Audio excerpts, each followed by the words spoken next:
बिस्मिल्लाहिर्रहमानिर्रहीम। तमाम नाजरीन और सामीन को हसनैन खान का खुलूस भरा सलाम। मैं हूँ हसनैन खान और आप देख रहे हैं 14 सितारे यूट्यूब चैनल।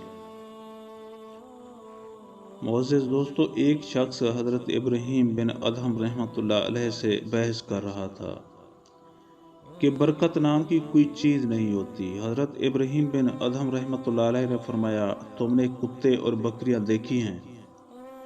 वो शख्स बोला कि हाँ। हज़रत इब्राहीम बिन अदहम रहमतुल्लाह अलैह ने पूछा कि सबसे ज़्यादा बच्चे कौन जनता है, कुत्ते या बकरी? वो बोला कि कुत्ते। हज़रत इब्राहीम बिन अदहम रहमतुल्लाह अलैह ने फरमाया कि तुमको बकरियां ज़्यादा नज़र आती हैं या कुत्ते? वो बोला कि बकरियां। हज़रत इब्राहीम बिन अदहम रहमतुल्लाह अलैह ने फरमाया, जबकि बकरियां ज़िबा होती है मगर फिर भी कम नहीं होती, तो क्या ये बरकत नहीं है? इसी का नाम बरकत है। फिर वो शख्स बोला कि ऐसा क्यों है कि बकरियों में बरकत है और कुत्ते में नहीं?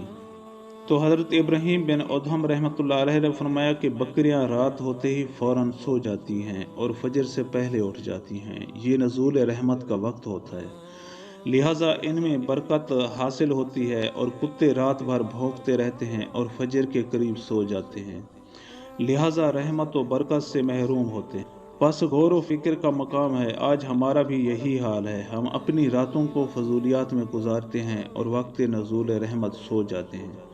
इसी वजह से आज ना ही हमारे माल में और ना ही हमारी औलाद में और ना ही किसी दूसरी चीज़ में बरकत रही है। मोअज़्ज़िज़ दोस्तों, हम उम्मीद करते हैं कि आपको हमारी ये वीडियो अच्छी लगी हो। अगर आपको हमारी ये वीडियो अच्छी लगे तो प्लीज़ आप हमारे चैनल को सब्सक्राइब और इस वीडियो को लाइक ज़रूर कीजिए। अब हमें अपनी अगली वीडियो तक के लिए इजाज़त दीजिए। ज़िंदगी रही तो हम मिलेंगे अपनी नई वीडियो में। तब तक के लिए खुदा हाफिज़।